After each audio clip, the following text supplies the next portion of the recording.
donc messieurs dames, il est 19h08 et on commence cette émission Instant Foot comme toutes les semaines avec une chronique finalement qui est déjà devenue classique. Tous les lundis soirs, un grand rendez-vous, c'est la Story Foot d'Axel.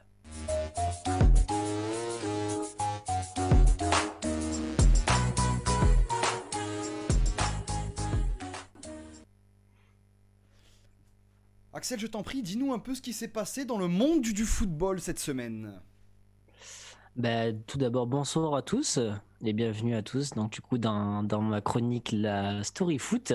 Alors, il s'est passé des petites choses. J'ai essayé de trouver des petites anecdotes. C'était pas si facile parce que j'en ai pas beaucoup trouvé. Il y a beaucoup d'actu transfert, mais bon, si je vais pas faire que des stories sur le transfert. On commence petit à petit avec surtout les affaires à Marseille, les problèmes. Alors, ce qui s'est passé à Marseille, c'est qu'il y a eu beaucoup de banderoles ces derniers temps dans la ville de Marseille. Tu as dû peut-être le voir, ça, Gary. Des banderoles qui fusent donc à Marseille, puisque les supporters donc du coup continuent d'exprimer leur mécontentement. Et du coup, on peut les voir sur Twitter notamment. Là, j'en lis une, JHE mise à pied, 20 ans de magouille, JHE, ton tour viendra. Donc l'atmosphère toujours aussi tendue à Marseille avec voilà des banderoles qui sont directement mises dans la ville, quoi. Donc du coup, maintenant, on passe pas par quatre chemins, on met des banderoles dans la ville. Et du coup, la petite anecdote qui est très sympa, c'est que le PSG, par contre, du coup, il rigole, il se fout de notre gueule, enfin, il se fout de notre gueule, il se fout de la gueule de l'OM. Et en fait, ils ont fait une banderole pour exprimer le soutien à JHE juste avant le match donc OM-PSG qui a eu lieu dimanche soir à 21h et suite également aux déclarations qu'a fait Jacques-Henri Hérault sur l'OM. Ces déclarations, c'était, je cite, l'OM du chaos, des magouilles. Et du coup, les supporters parisiens qui se foutent de la gueule des supporters marseillais qui ont mis une banderole juste, je sais plus où est-ce que c'était pas loin d'une gare ou d'un aéroport. Juste devant ça, ils ont mis une banderole comme ça. Donc c'était plutôt drôle et c'était sur Twitter du coup que j'ai vu cette banderole. On enchaîne et on s'envole en Europe, notamment au Milan AC où le grand Zlatan le grand Zlatan, qu'est-ce qu'il a fait? Lui, il a eu son record absolu de buts dans sa carrière. Il a dépassé la barre des 500 buts avec son club de toujours, l'AC Milan. Et du coup, la star suédoise donc avait inscrit un doublé dimanche face à Crotone qui avait permis la victoire de l'AC Milan. Et il en est aujourd'hui à 14 buts et 11 matchs cette saison en Serie A. Donc c'est plutôt pas mal. C'est à l'âge qu'il a, c'est vraiment très bon ce qu'il nous propose le petit Ibra. On enchaîne avec la star des Français. Grisou, Antoine Griezmann qui brille avec le FC Barcelone et qui semble commencer à s'y sentir bien en Espagne parce que du coup Enfin finalement. Hein. on était en plein doute. Est-ce que Griezmann va s'adapter au jeu barcelonais? Est-ce que Griezmann est fait pour le jeu barcelonais? Est-ce que voilà parce qu'il y avait de gros problèmes dans l'entente dans le vestiaire. Donc voilà, Griezmann qui est décisif dans les 4 buts de la victoire du Barça mercredi soir dernier face à Grenade en coupe. Il était auteur d'un doublé. Et il se place du coup avec 7 buts et 6 passes décisives depuis l'année 2021. Donc c'est une belle entrée en matière pour le jeune français Antoine Griezmann. On enchaîne avec un 8e de finale de Ligue des Champions qui se jouera à huis clos, les amis, sur un terrain neutre en raison du coup de la pandémie sanitaire. Donc du coup c'était à cause des restrictions de déplacement entrées en vigueur en Allemagne. Le match donc qui opposera Liverpool et Leipzig ne se jouera pas du coup sur le sol allemand. Et il sera donc délocalisé en Hongrie et se jouera dans la Puskás Arena de Budapest que j'ai eu la chance de pouvoir voir de l'extérieur, qui est un très beau stade. Et on termine cette petite chronique avec certainement la boulette du gardien de Dortmund, parce que je pense qu'on aura l'occasion d'en reparler de Dortmund sur le débat. Mais je ne sais pas si vous avez vu la petite boulette du gardien qui n'est pas passée aperçue ce week-end sur la twittosphère. En fait, du coup, le gardien de Dortmund, il y avait une frappe d'un joueur de Fribourg qui était vraiment excentré de loin. Il fait une frappe un peu hasardeuse. Et en fait, il fait une frappe premier poteau côté gardien. Et gardien, je sais pas ce qu'il fait, il se trompe complet, la main pas ferme et tout. Du coup, Twitter, ils se sont chargés du reste. Et ils ont dit, voilà, la main ferme de... Donc le joueur, il s'appelle Marvin Hitz. Et donc on a des mecs comme Akala, je cite, la main ferme Hitz 1. Ou sinon, il y a Morky qui nous dit c'est très grave, les 2 buts encaissés par Hitz, on dirait un joueur à la cage. Voilà, c'est tout pour moi pour la chronique. Merci beaucoup Axel. On a Antoine qui a fait son entrée sur le chat. Bienvenue à toi Antoine. Alors Fab qui nous dit apparemment c'est un petit peu trouble. Alors peut-être des petits problèmes de connexion, mais normalement ça devrait aller. Napoli qui nous dit et les boulettes de Alisson, on en parle. Alors j'ai pas vu le match de Liverpool. C'était le week-end des gardiens. Alisson, il a fait 2 passes décisives là, magnifique, quasi décisives. Ah ouais, il a plombé l'équipe. 4-1, ils ont perdu du coup. Mais... Ouais, on aura l'occasion d'en parler tout à l'heure dans le débrief des championnats, mais effectivement, Manchester City qui s'est largement imposé à Liverpool en plus, à Liverpool. Louisa Garrido qui fait son entrée sur le chat. Salut Louisa, bienvenue à toi et tu arrives pile poil pour le débat de Ligue 1. On va parler de Monaco, mais avant ça, Julien va nous faire un petit débrief de la Ligue 1 pour nous mettre un petit peu dans le bain.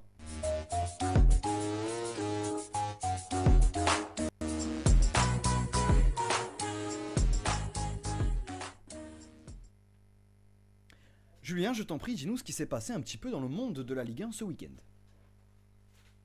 Eh ben, ce week-end, on a vu pas mal de buts sur tous les terrains de Ligue 1, une journée plutôt prolifique. Donc ça commence avec Lyon qui s'est imposé 3-0 à domicile contre Strasbourg. Lyon bien aidé par Thomasson qui a pris un carton jaune et rouge à la 20e et 22e minute. Lens et Rennes se sont neutralisés 0-0 ensuite. Saint-Etienne s'est imposé à domicile 1-0 contre Metz et ça donne un petit peu d'air dans la course au maintien parce que pour l'instant ils jouent pas grand chose d'autre malheureusement. Montpellier qui renoue enfin avec la victoire, qui s'impose 4-2 à domicile contre Dijon avec notamment un superbe doublé de Gaëtan Laborde qui a mis des défenseurs dans le vent sur ses 2 buts, c'était assez joli à voir. Nice pareil qui renoue un peu avec la victoire et qui s'impose 3-0 à domicile contre Angers. Le gros match le plus prolifique du moins, c'était Nîmes-Monaco, avec Monaco qui s'est donc imposé 4-3 à Nîmes, avec un match où Monaco menait 2-0, avait même la balle du 3-0 qui a été refusé, Nîmes qui revient à 2-2, un match assez fou, avec un Golovin qui a mis donc un triplé avec une passe décisive, donc Golovin homme du match. Enfin, Lille s'est imposé sur le terrain de Nantes 2-0 avec Jonathan David qui a mis un doublé. Nantes qui depuis l'arrivée de Domenech n'a toujours pas gagné le moindre match. Et enfin, c'était donc hier soir le Classico, le 100e Classico, qui opposait donc Marseille à Paris.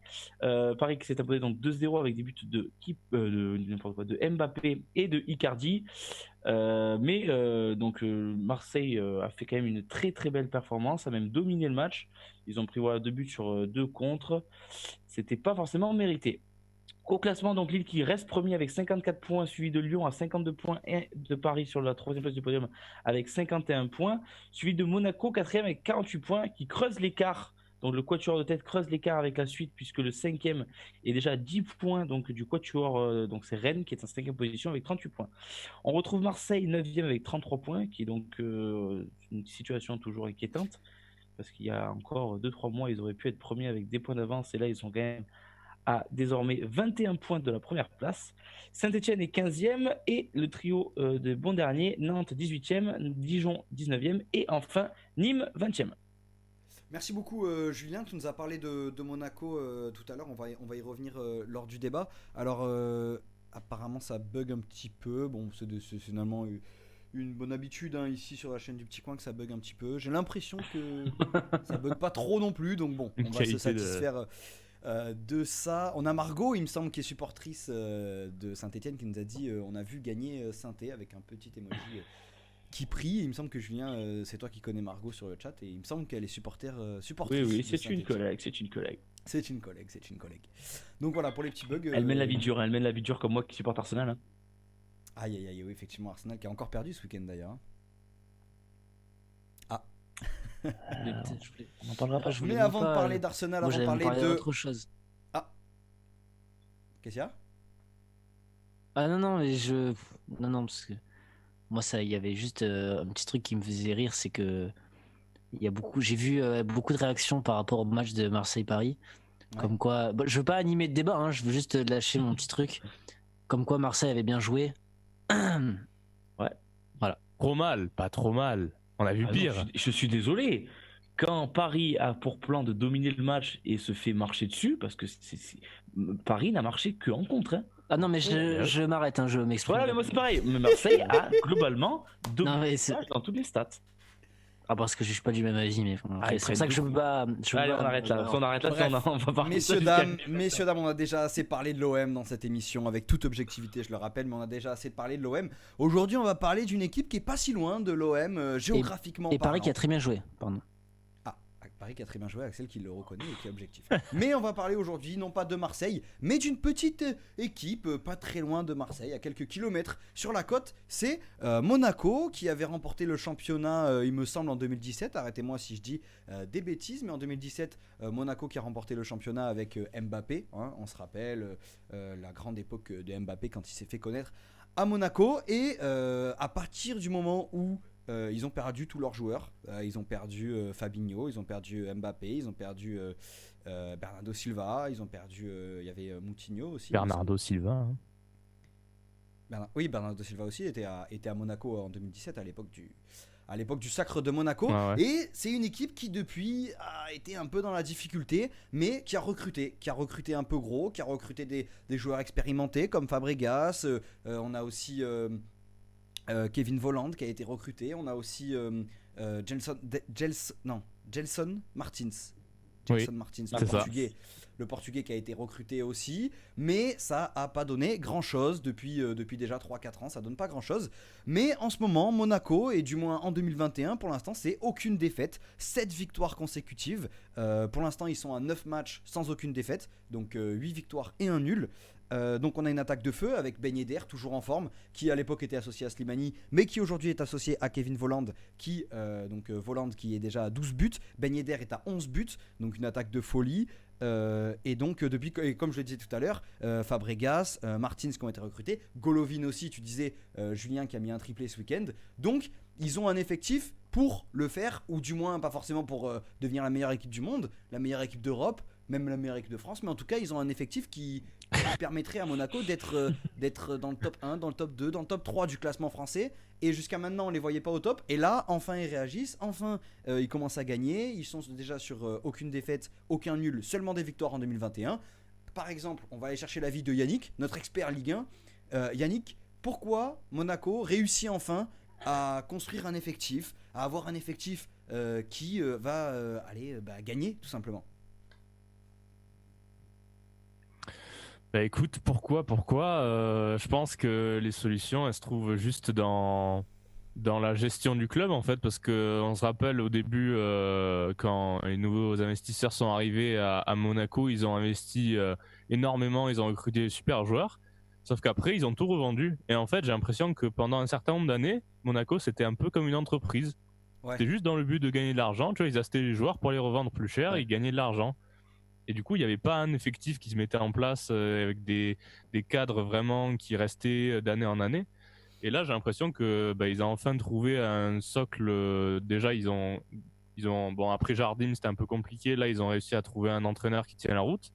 Ouais. Et ils ont des joueurs qui restent, quoi. Ça fait quelques années maintenant qu'on voit Ben Yedder, Gelson Martins qui revient en fort, Golovin aussi. Ils ont mis un peu de temps à prendre leur rythme avec Monaco, et là ça fait quelques matchs là, 7 matchs d'affilée, 7 victoires d'affilée, meilleur club de Ligue 1 en 2021, qui s'en sortent bien. Du coup je pense que c'est vraiment le coup que ils arrivent à enfin avoir un effectif qui est stable, qui est le même.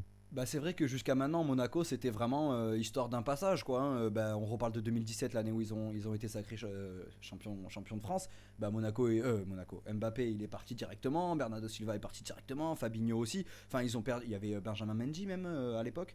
Donc voilà, il y a tout le monde vraiment qui est parti, et ça a toujours été ça. Je pense que si on crée l'équipe de Monaco avec tous les joueurs qui ont été formés et qui sont passés par Monaco, je pense que c'est une équipe All-Star. Mais en fait le problème c'est qu'ils n'ont jamais réussi à garder leurs joueurs, ils les ont toujours vendus, et là enfin ils commencent à construire un réel effectif. Julien, tout à l'heure tu m'as dit que tu étais un peu t'étais un peu calé dans le débat, dans le sujet Monaco. Qu'est-ce que tu penses toi de Monaco? Est-ce que enfin ils sont de retour et ils vont enfin pouvoir construire vraiment quelque chose et garder leurs joueurs et arrêter de les vendre toutes les 10 minutes quoi?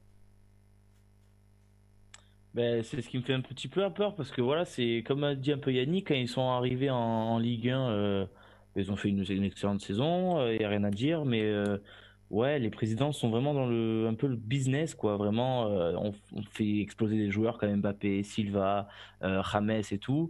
On les revend et puis après, la saison d'après, on avise.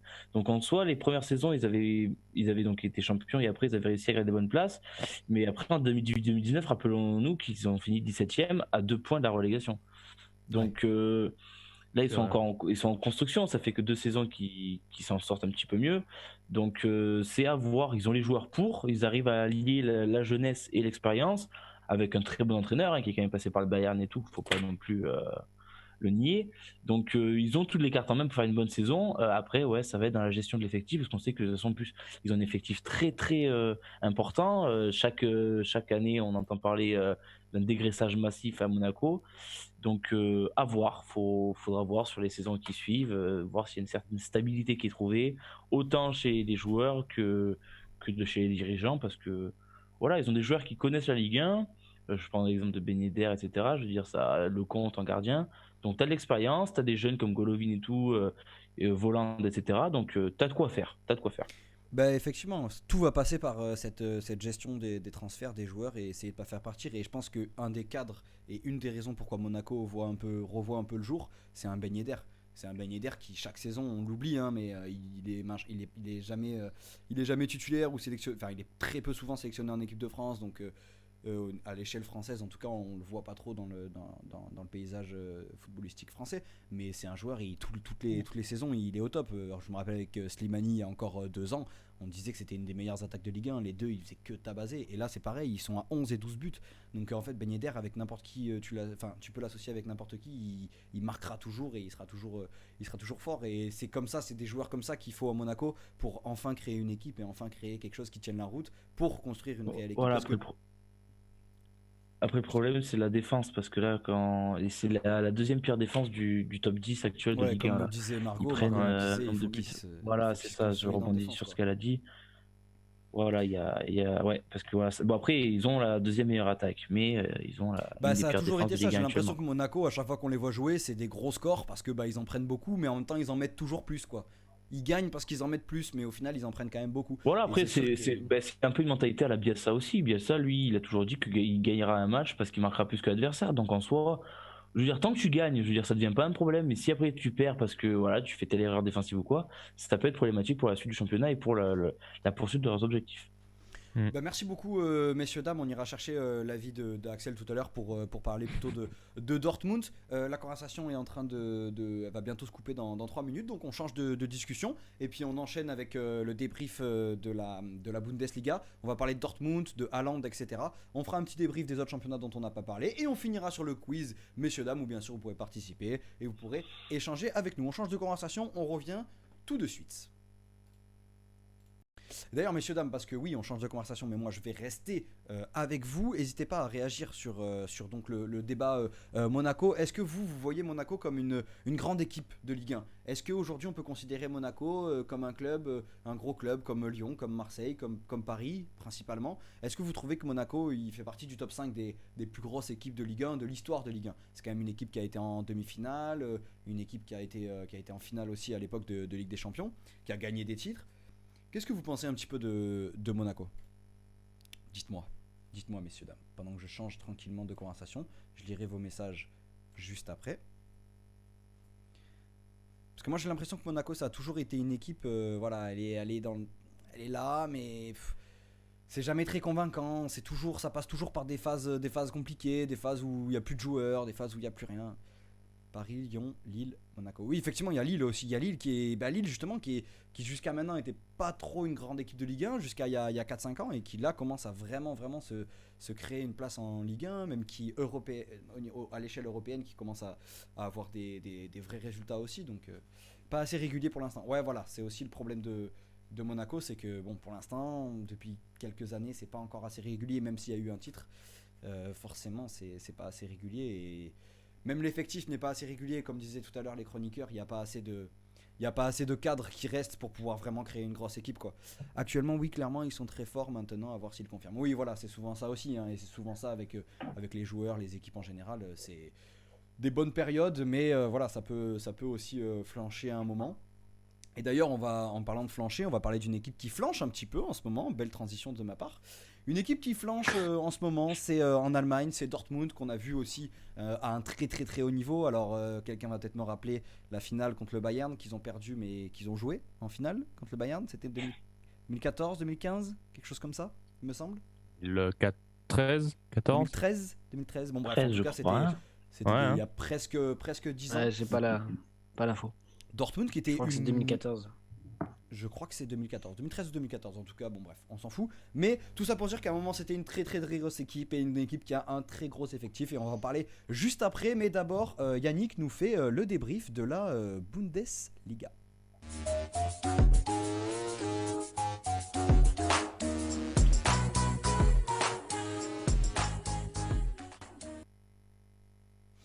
Yannick, je t'en prie, parle-nous un petit peu de ce qui se passe en Allemagne. Avec plaisir. Pour ce petit premier débrief de Bundesliga dans l'instant foot, on va sans attendre partir du côté de Munich pour cette 20e journée du championnat, qui a donc vu une nouvelle fois le Bayern s'imposer sur le plus petit des écarts 1-0 sur la pelouse du Hertha Berlin grâce à un but du Frenchie Kingsley Coman. Le RB Leipzig s'accroche aussi sur ce podium de Bundesliga après leur victoire à l'extérieur face à un très faible Schalke 0-4, 3-0 donc grâce à des buts de Mukiele, Sabitzer et Orban. Wolfsburg continue aussi sa bonne lancée de 4 victoires d'affilée en s'imposant là aussi à l'extérieur sur la pelouse d'Augsbourg 2-0 grâce à des buts de Weghorst et Baku. Dortmund, on en parlera après, continue à décevoir sur la pelouse de Fribourg, défaite 2-1.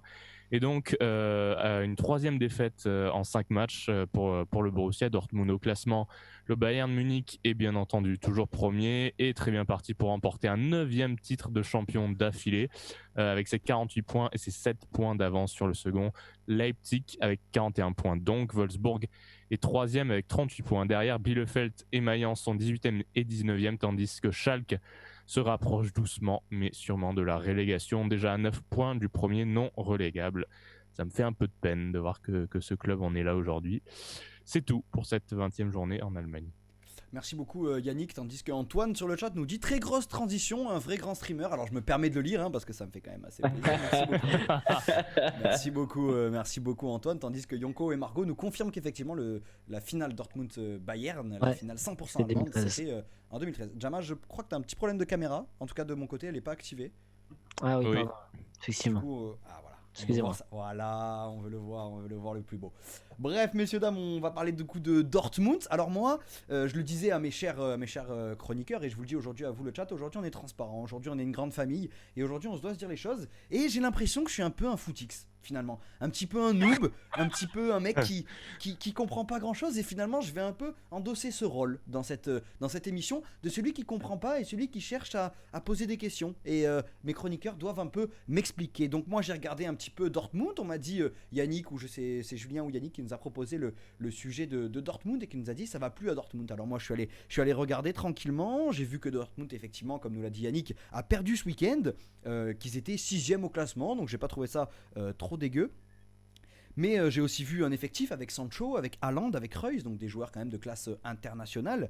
Et j'ai aussi vu Haaland, le fameux attaquant recruté par Dortmund à un moment qui a fait trembler la planète foot. J'ai vu qu'il était quand même à 14 buts. Donc aujourd'hui, un de vous trois, celui qui se sent le mieux de m'expliquer pourquoi aujourd'hui Dortmund, ils n'arrivent pas à être une des plus grosses équipes européennes. Ils n'arrivent pas à retrouver ce niveau qu'ils avaient à un moment. Et c'est toujours une équipe, comme on aime le dire ici, une équipe un petit peu bancale, une équipe qui... C'est jamais très convaincant. En tout cas, je me rappelle quand j'étais sur Unibet et que j'allais faire des pronos, je mettais jamais Dortmund parce que Dortmund c'est pas convaincant. Dortmund c'est c'est toujours tremblant. Moi pour moi je l'ai la réponse. Ah, dis-nous. Il y a la réponse. Pour moi personnellement, je pense que Dortmund ne va pas bien depuis le départ de Johan Klopp. Oula, ça remonte là. Ah ouais, bah oui, mais en fait je vais te dire un truc, c'est que j'ai vu une stat, c'est que Dortmund, la dernière chose un peu extraordinaire qu'ils ont faite, c'est la finale qu'ils ont faite en 2013. Oui. C'est pour ça que je te dis, donc, depuis la finale, il n'y a rien. Et depuis 2012, ils n'ont pas gagné le championnat. Parce que 2012, c'était l'année où ils ont gagné le championnat, en tant que... ils ont gagné le championnat devant le Bayern. Ouais. Et pour moi, en fait, je pense que depuis qu'il n'y a plus Jürgen Klopp, finalement, Dortmund, c'est plus tellement une si grosse équipe. Alors oui, vous allez me dire, oui, bah, t'as du Royce, t'as du Haaland, t'as du Sancho. Ouais, pourquoi pas, mais finalement, t'as ça, t'as une équipe de Dortmund qui fait chier quelques équipes en Ligue des Champions. Voilà, moi, pour moi, Dortmund, c'est une équipe, par exemple, en Ligue des Champions qui va casser les couilles à certaines équipes, mais qui va pas aller plus loin qu'un quart de finale ou ce genre de choses. Et selon moi, bah, Dortmund, sur une Bundesliga, bah, ça finit deuxième ou ça finit troisième, quoi. Parce qu'on a l'habitude de voir le Bayern tout le temps devant. Et pour moi, Dortmund n'a pas l'équipe, ou en tout cas n'a pas l'esprit construction par rapport au Bayern autour d'un effectif stable. Parce que tu vois, par exemple, Dortmund, on sait déjà entre nous que Sancho va partir. On sait déjà entre nous que Haaland va partir. Bon, Royce, je sais pas quel âge il a maintenant, l'artiste, mais voilà, Royce, il a terminé son temps, il a plus de 30 ans, je crois, maintenant. Haaland Donc, qui va sûrement partir au Bayern, puisque tous les joueurs du Ouais, je l'ai dit, Dortmund ouais. finissent par partir. Oui, mais tu as dit il Donc, va au se final, partir, mais il va sûrement partir au Bayern en plus. Et je veux rajouter une dernière chose, après je laisse la main à d'autres personnes. Bien Je veux quand même rappeler la défense de Dortmund est catastrophique depuis des années, hein. Elle Bah, est surtout- catastrophique. Surtout Tutur qui nous confirme aussi dans le chat, qui nous dit ils ont une équipe qui est un peu trop jeune aussi et il manque aussi des vrais patrons sur le terrain. On parlait du Bayern parce que c'est un peu l'équipe concurrente. Le Bayern, il y a quand même des cadres qui sont là. Alors que bon, le Dortmund, oui, il y a Reus qui est là depuis un bon moment, mais bon, il a quel âge l'artiste, comme nous dit Axel. On a Haaland, on a Sancho, c'est encore des jeunes joueurs, donc c'est difficile de créer une réelle grosse équipe européenne. Le problème, c'est que Dortmund, c'est l'éternel centre de formation du Bayern. Et ils n'arrivent Ouais. pas à sortir de ce statut-là. À tous les coups, Haaland, bon, on parle de Manchester City, mais à tous les coups, ça va être le prochain Lewandowski du Bayern. Ouais. Alors bon, à un moment donné, il faut qu'ils sortent de ce statut-là. Par contre, ils ont pas visiblement les objectifs pour sortir de là, parce que chaque année, ils refont le même schéma, et tu as l'impression qu'ils sont bien dans leur statut de outsider, mais bon, qui sont un peu irréguliers, mais jamais ils vont aller chercher plus loin, quoi.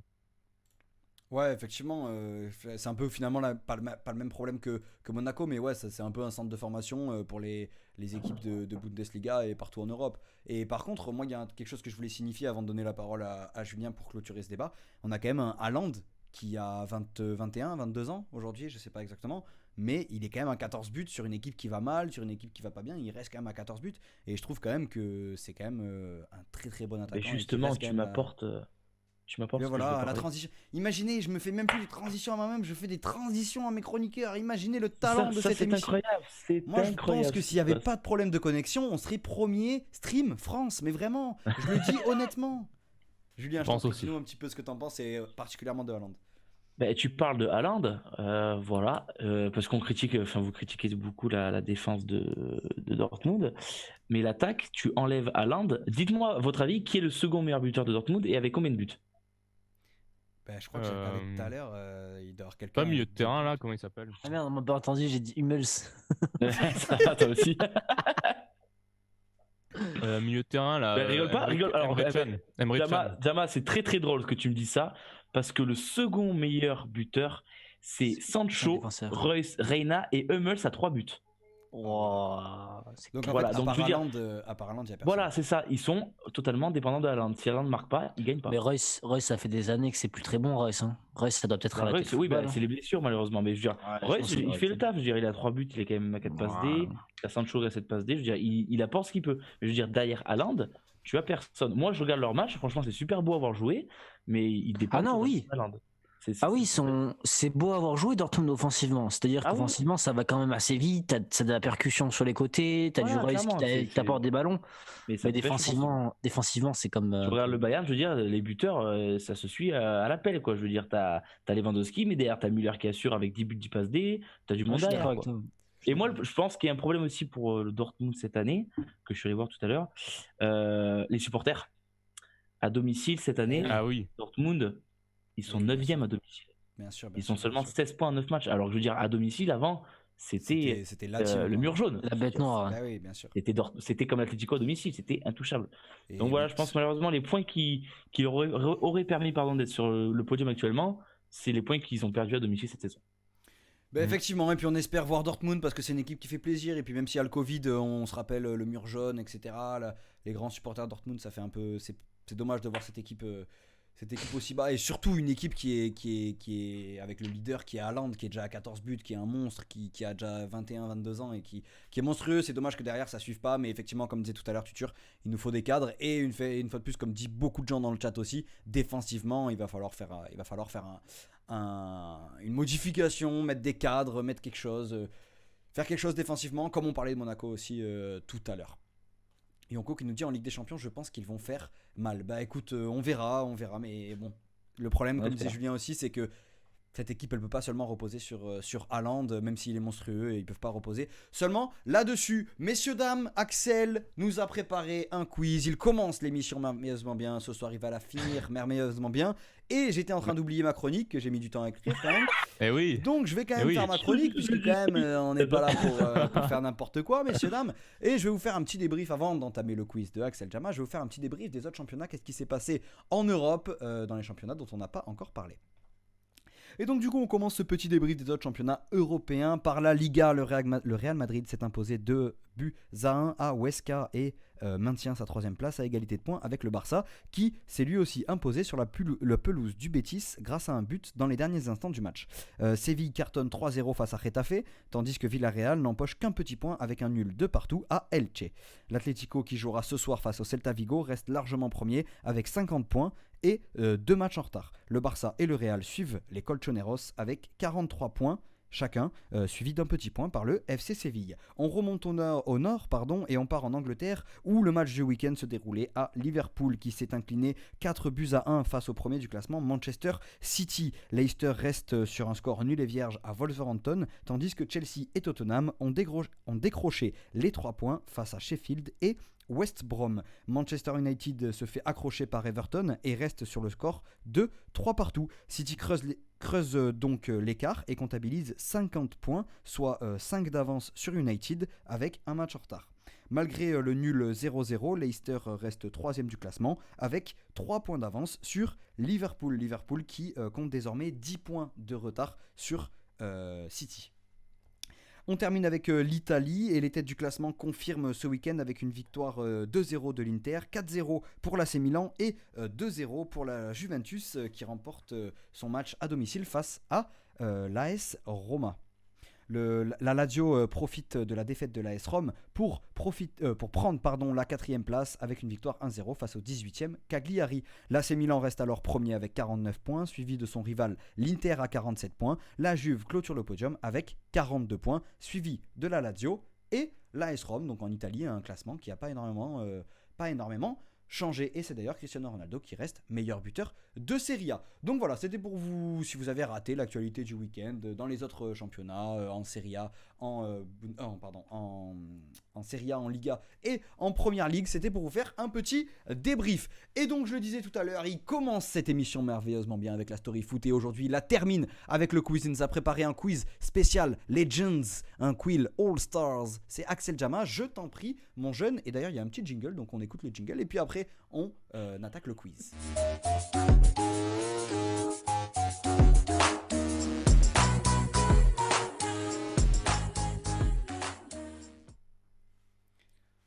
Axel, je te laisse nous expliquer les règles de ce quiz et puis on continuera cette émission avec le quiz final que tout le monde adore. N'hésitez pas à participer sur le chat avec nous. Axel, c'est à toi la parole, monsieur.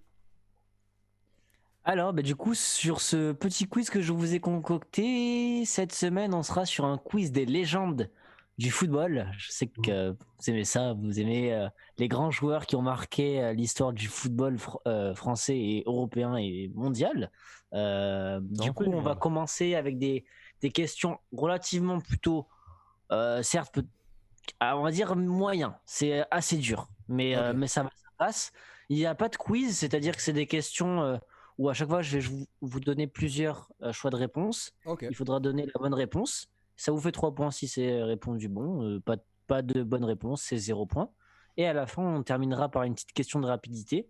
S'il y a des égalités, ça permettra du coup d'avoir les bons scores et de savoir qui c'est qui a fini premier, deuxième Et troisième. Alors, juste On attends, commence. avant de commencer, Axel, juste baisse un petit peu ta caméra parce que vu que la caméra est coupée sur le live, on voit juste ton haut de visage Au comme fond. si on était au téléphone avec une grand-mère. Parfait. Voilà, c'est bon. C'est Ça va parti, mieux, je te laisse la main, c'est parti pour le quiz. Messieurs, dames, n'hésitez pas à participer dans le chat. Bien sûr, Axel vous dira si vous avez les bonnes réponses, qui a la bonne réponse en premier, etc. etc. Axel, je t'en prie. Eh ben mon jeune Maël, on commence par toi. Donc, Allez, c'est parti. Attention, parce que moi je suis un footix, hein, donc... quand même, Ouais. aussi. Ouais, donc quand même, là, il y a des légendes. Donc voilà, il faut pas dire n'importe quoi. Attention. Alors, première question. On commence. Dans quel club n'a pas joué Dennis Bergkamp, le grand joueur, on me rappelle, qui avait marqué les Ma époques pépite, football en ça c'est ma enfance. pépite. Ouais, je savais que c'était la Ouais. pépite de Julien. Je voulais Ma pas trop pépite. poser la question parce que pour toi, c'était trop facile. C'est même pas Donc, la du peine. coup, dans quel club n'a pas joué Dennis Bergkamp? Donc, je te donne les 4 clubs et tu devras me dire dans lequel club il n'a pas joué. Mhm, Donc, on commence. Ajax Amsterdam, mhm. l'Inter de Milan, Arsenal ou Barcelone? Déjà, avant, il me semble que je m'étais dit qu'il avait déjà joué à Barcelone et à Arsenal. Donc ça, normalement, c'est exclu. Et puis, après, il reste Ajax et Inter. Bergkamp, ça sonne un petit peu du Nord. Hein. Je vais dire, il a jamais joué à l'Inter. Et c'est viennent des une Pays-Bas. mauvaise réponse. Il a Aïe, jamais aïe, aïe, joué aïe, aïe. à Barcelone. Ah, Donc, il du me semblait que j'avais... Il a déjà joué à l'Ajax, à l'Inter et à Arsenal. Je vois qu'il y a une bonne réponse dans le chat de Tutur. Du coup, ouais. Voilà, donc Denis Bergkamp qui n'a jamais joué à Barcelone. Et il y a Ouais. Yonko aussi qui nous dit Bergkamp, mou du cul sur FIFA, j'ai cassé plusieurs manettes à cause de lui aussi.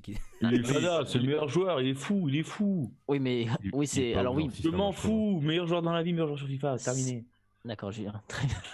Bon, Julien a une grande affection pour. Il pour clôt ce ses joueur. débats lui-même. Ah, je Alors, l'aime encore plus que mauvaise réponse de Eli, surtout que Arsenal, il nous dit qu'il a jamais joué à Arsenal. C'était l'une de ses meilleures années, Arsenal, hein, Denis Bergkamp. Je tiens à dire, un but monumental. Julien, tu pourrais peut-être nous rappeler le club contre qui Denis Bergkamp avait fait un contrôle de fou furieux, qui s'est emmené, il avait marqué le but. à Newcastle, La référence. Ouais, je crois que c'est un truc comme ça. me dit mais que- il me ouais, je semble, crois hein, que c'est parce que ça. je vois le maillot, il me semble que c'est ouais. Bah, il en a marqué tellement des beaux buts. Avec son Incroyable. numéro 14 Arsenal, ça j'ai la petite référence. hein. Ouais, c'est bien de Newcastle, hein, je suis un monstre. Pardon, C'est ça, bravo.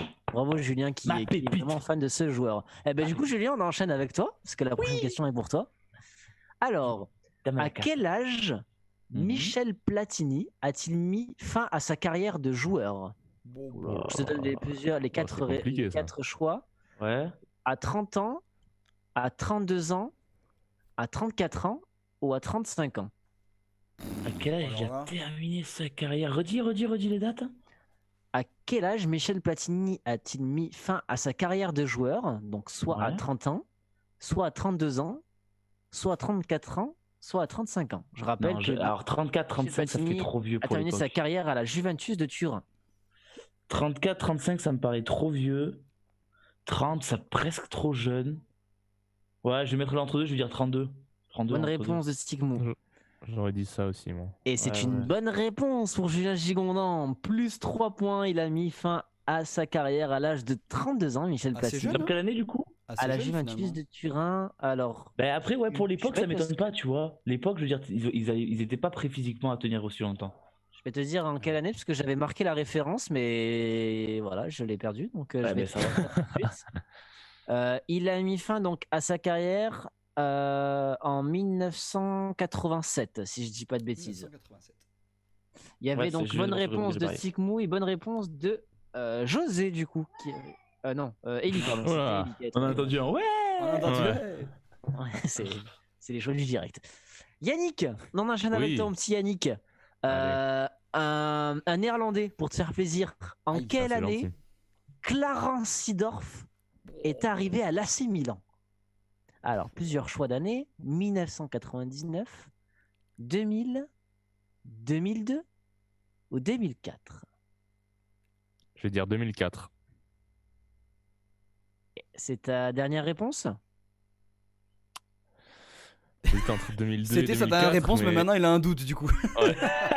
Ah non, Mais je je vais vais dire vous poser la 2004. question. Je vais dire 2004.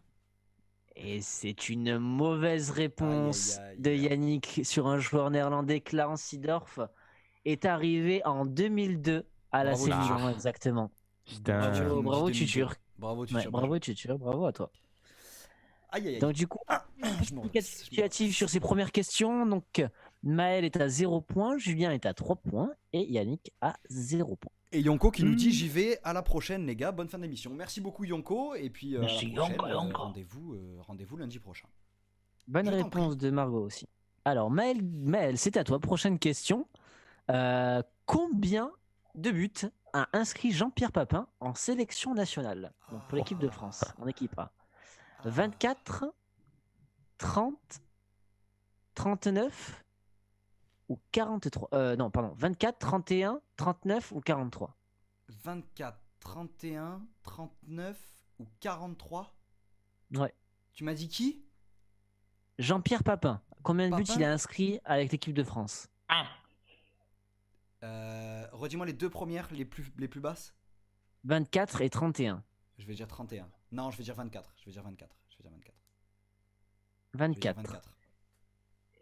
Et malheureusement, c'était une mauvaise réponse. Ah, j'aurais dit Jean-Pierre Papin a inscrit un total de 31 buts. Aïe, aïe, aïe, aïe, L'hésitation aïe, est terrible. L'hésitation est terrible. Bonne réponse de Tutur, bonne réponse de Sikmou et bonne réponse de Non, mais Margot. il a marqué. Bonne Papin, réponse quand même, en d'Antoine. équipe de France, hein.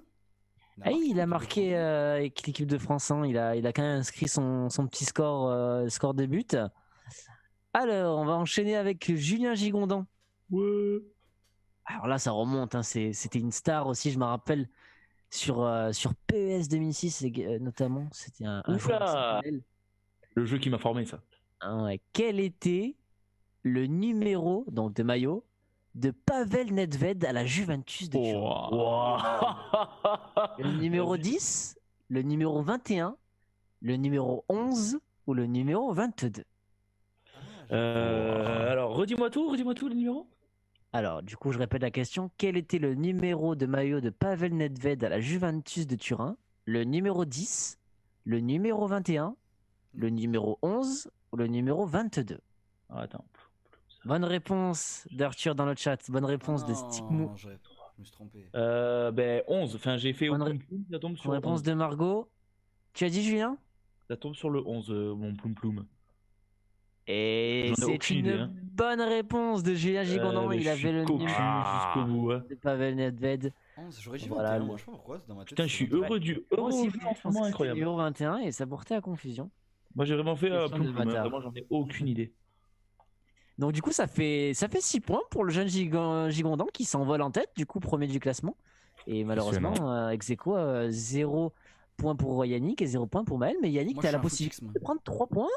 Mon cher Yannick, prochaine question, c'est à toi. Combien de buts a inscrit Patrick Kluivert avec le FC Barcelone, toutes compétitions confondues? Enfoiré, ces questions. Il 98, va me mettre que les Hollandais. Ouais. 113, 122 Oh. ou 180 buts? Heureusement Avec que je tombe le FC pas sur ça, Barcelone. moi. C'est quel joueur déjà? Patrick Kluivert. au FC Barcelone. Toute compétition Oh là confondue. Son Tu fils, peux me il est redire toujours les à la Roma. propositions? Ouais, non, 98, il est à. 113, Je sais plus. 122 ou 180? Je vais tenter. Bonne Tutur sur le réponse chat. de Tutur. Oh, quel crack. Bonne réponse de Je vais Sigmund. Bonne réponse de Louisa. tenter 122. Et c'est une bonne réponse de Yannick. Tutur, Plus c'est très 3 chaud sur le chat. points. Hein. Tutur, t'es un Ouais. monstre. Hein. Franchement, Tutur, t'as dit toutes très, les bonnes très, très chaud réponses, pour l'instant. t'es un crack. Premier en tête sur le Yes. chat. Donc, du coup, bonne réponse pour toi, Yannick. Bravo. Merci. Donc, c'était un néerlandais, Patrick Kluivert. Donc, c'est vrai que je t'ai fait une petite attention sur les néerlandais pour toi. Donc, Quelle du coup, attention. ouais, ça fait 3 points pour toi Ouais. en tout cas. Tu sais, le cadeau Et tu te empoisonné, places tu sais. deuxième. Tu te places deuxième au classement. Gary qui, Ah bah, qui nickel. termine la marche à 0 points. Mais Garrido, c'est la dernière question pour toi. Est-ce que tu vas marquer 3 points? Et Quand par même. contre, attention. Attention, parce que là, c'est un joueur. Mais moi, en Et espagnol, attention, un peu. Tu mets que des. Tu mets que des. Attends. Tu mets que des Attention, parce que là, il y a néerlandais, tu mets pas José. d'espagnol. Il y a José également sur le chat. Attention à la ça va réponse que parler. tu vas apporter. Ah, ça va parler Attention. latino un peu là. Et normalement, j'espère que tu as la réponse. Même si elle est un peu J'ai- farfelue. Je t'avoue que là, j'espère aussi. Si je te dis avant-centre du Real Madrid. Ouais. Si je te dis classe mondiale espagnole. Ouais. Ça Tu te me dis pense à quel Mitroglou. joueur? Un joueur attaquant du Real Madrid de classe mondiale. Classe mondiale, oui, J'aurais dit Raoul. Oui. évidemment. Évidemment, nous allons parler de monsieur Raoul. Oui. Et la question pour toi, mon cher Garrido, c'est dans quel club allemand a joué Ah, Raoul? Ah, C'est facile. Le Bayern de Munich, Dortmund, Wolfsburg ou Schalke 04? Écoute, j'en ai aucune idée. Aïe, aïe, aïe, le footix. Ah mais le Chose footix, dure. vraiment, le footix. Par contre, je vais dire Schalke Est-ce 04. Je vais dire Schalke 04 parce qu'à un moment Ah, là, ils ont formé beaucoup de pépites. Donc je vais dire Schalke. Mauvaise réponse de Louisa. Ah là là là là, c'est la bonne réponse de Malgarido quand même. Quand même, let's go. heureusement, parce que c'est un grand joueur C'est son salut. que j'aime beaucoup. parce que C'était son salut, tout à fait. Ça c'est me là où il a paraissait fini bizarre sa qu'il carrière. jouer au Bayern. C'était un petit club de formateur quand même de gros joueurs, quoi. Donc, enfin, un petit club. Et C'était bonne pas le réponse Bayern, de mais d'accord. Tutur encore une fois dans le chat. Bonne Tutur, un réponse crack. de José. José a eu la également, bonne réponse. qui dit Non, chèque. José, il a Et dit Margot. chèque. Ouais, mais bon, on a compris que c'était. Ah oui, par José, contre, problème de d'accord. frappe sur le. José qui a Quoi décidé de sponsoriser un message et il a dit oh la Brel. Ah oui, d'accord. Aïe, aïe, aïe. En plus, je donnais la bonne On a- réponse. 3 points pour toi, mon cher Maël Garrido. Donc voilà, tu marques Attends, tes premiers points sur ce quiz. Merde. On va enchaîner avec Julien, parce que Julien, t'es le prochain. Oui, monsieur. Es-tu t'écoute. prêt? On est parti. Si je te dis un Italien qui a été Ballon d'Or. Cannavaro. Ouais. Exactement, je vais te parler de Fabio Cannavaro. Et la Je sais pas question la pour réponse. toi, mon cher Julien, c'est Mhm. dans quel club italien Cannavaro n'a jamais joué? J'en ai aucune idée. Naples, la Juventus, l'AC Milan ou Parme? C'est dur. Oh là là. Alors, Ah, à c'est tous les méga coups, dur. si tu as mis Parme là-dedans, c'est qu'il a été formé à Parme. Et après, il est parti dans les deux autres, ça veut dire. Dans lequel il n'a pas joué. Vas-y, je vais dire. J'en ai aucune idée, zinc. La Juve, à l'époque, c'était pas ouf. À l'époque, ça a été relégué même. Est-ce que Tutur va trouver la bonne réponse? Ah, Mauvaise de Tutur. réponse. Mauvaise réponse, Tutur. Mauvaise réponse, Tikmou. Ouais, je dirais. Mauvaise je réponse, dirais- Louisa. Donc, Aïe, si aïe, aïe. t'as mis Parme, c'est qu'il a été formé à Parme, ça c'est sûr. Sinon, tu l'aurais pas mis en plein milieu, tu aurais mis un autre gros Est-ce que, club. Julien va détrôner le chat? Parce que pour l'instant, aucune bonne réponse sur le chat. Ah, et si, il y a une bonne réponse de Margot. Alors, c'est quoi? Chat. C'est attends, Naples, Parme, Milan et Juve? Ouais, tout à fait. Moi, je dirais qu'il a jamais joué à la Juve. Donc, ta réponse, c'est la Juventus, Julien. Tu confirmes? Dans le club, dans le seul, il a pas joué, c'est ça la question?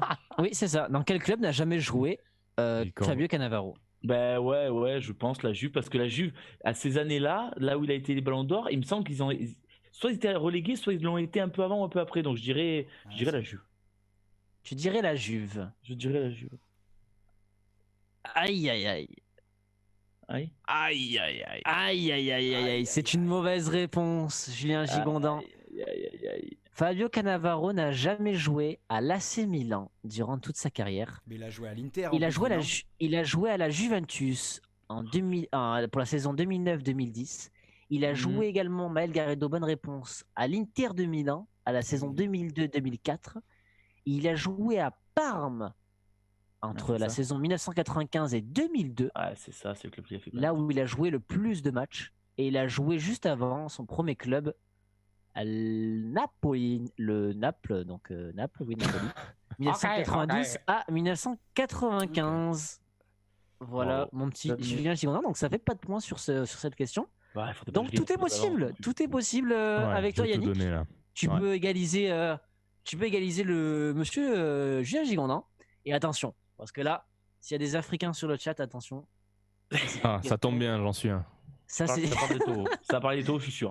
Donc, Aïe voilà. aïe aïe. Aïe, aïe, la question pour toi, Yannick, elle est belle. Vas-y. Quel est le meilleur buteur africain de toute l'histoire? Plusieurs réponses. Non, enfin, une seule bonne réponse. mais plusieurs possibilités La de réponse est. Donc, tu as Georges Weah, tu as Samuel Eto'o, Didier Drogba ou Roger Mila. Oh là là. Oh, ça c'est chaud. Ça c'est chaud. Ah là là. Aïe, aïe, aïe, aïe, aïe. On rappelle Didier Drogba qui a été un très très grand joueur avec beaucoup de buts à son actif, notamment à Marseille, Et à toi Chelsea. aussi. Samuel super Eto'o dur. qui était une grande star. Aubameyang, il doit être dans le bas, il doit être pas très loin non plus. Hein. Ah, Aubameyang n'est pas Il très est loin. pas, je pensais qu'il soit premier parce que non, mais il doit pas être bien loin non Bonne plus. Quoi. réponse, Tutur dans le chat. Tu Eh le oui. craques. Par contre, messieurs, dames, il nous reste 3 minutes. Il faut Je- qu'on- Bon, je vais rester sur ma première. Parce que j'hésite entre Georges Weah et Que des bonnes Emilia. réponses, que des bonnes réponses sur le chat. J'hésite Craque. entre Georges Weah et Emilia. Putain, ok, j'ai la pression de ouf en fait. C'est horrible quand on Je- dit non. bonne réponse sur le chat, que des bonnes Ouais. réponses. Oh, vous êtes trop fort sur le chat. Et toi, tu dis l'inverse. tu sais. Je vais tenter Mia. Et c'est la bonne réponse de Yannick. Bravo à toi Oh, Yannick, yeah. tu prends 3 points. Tu égalises, donc Julien Gigondin à 6 points et Maël Garrido à 3 points. Mais du coup les gars, rien n'est terminé. Tout se remet en jeu parce que la question de rapidité vaut 5 points. Donc Ok. Maël Garrido, tu as la possibilité Let's de go. revenir dans le game. Donc Let's go. celui qui me dit j'ai la réponse, donc je vous dis juste j'ai. Voilà. Je donne la réponse à la personne et celui qui trouve la bonne réponse gagne ses 5 points et gagne ce quiz des légendes du football. Je commence. Est-ce que vous êtes tous prêts? Oui. Oui. Faut patate. C'est parti. Question rapidité. En quelle année Jean-Pierre Papin a été élu Ballon d'Or? J'ai On n'a pas de possibilité. Oui, Maël? Non, pas de 95. possibilité. 95. Non. J'ai Oui, Yannick? 84. Non. Alors, Quatre- juste pour quatre- indice, c'était avec l'OM. 90. J'ai Non plus Julien. 91. Ah là là là là là là là là, c'est la bonne réponse Oh, de bon, Valgarido. bon. Première En plus, victoire de Valgarido. Sur le chat, vous allez trouver ça très louche, mais au moment où j'ai dit 91, j'ai regardé le chat. Mais j'allais le dire avant. Honnêtement. La VAR Aïe, aïe. peut-être Non, est-ce aïe, une aïe, VAR aïe, intégrée aïe, dans Non, je suis pas l'appartement un à tricheur, Marseille. je suis pas un tricheur. La Et en VAR, fait, j'ai la dit VAR. 91 et du coup, en regardant, j'ai regardé le chat. Mais 91, j'allais dire 91. C'était une bonne réponse, c'était 1991, c'était sur la dernière année de Jean-Pierre Papin. Attendez, mais avec messieurs, l'Olympique dames, de Marseille. Messieurs, dames, messieurs, dames, messieurs, dames. Oui. Qu'est-ce Le qui Footix, se il a passe gagné. Ramon s'est trompé et il va le dire, c'est sûr. Messieurs, dames. Aïe. Victoire de Gary. Let's go. Première victoire, le Footix. Ah Il y a oui, zéro mis le- justice. Il a mis la LED. Il y a Bon, zéro attends. justice. bravo à Stick Mou, à Arthur et à Margot qui avaient trouvé la bonne réponse. Bravo à tous, messieurs, dames. Antoine, Ouais, merci au putain. chat. Ah, ça y est, ça commence. Ah, ça y est, ça commence. C'est ça, mon Antoine, t'as raison. Ça y est, ça commence. Bon, écoutez, messieurs, dames, il reste moins d'une minute, donc on va abréger et on va vous dire merci d'avoir regardé cette émission. Vous étiez 15, Ciao, tout le monde, Slazone. ça fait extrêmement plaisir. Messieurs, dames, bonne soirée à vous. À la prochaine. Lundi, émission foot. Jeudi, émission actualité. Jeudi soir, grosse émission quiz. Et puis du coup, voilà. À la prochaine. Ciao, les amis. Ciao. Merci à tous d'être passés. Ça fait plaisir. N'hésitez pas à vous abonner et à nous suivre sur Insta. Ciao.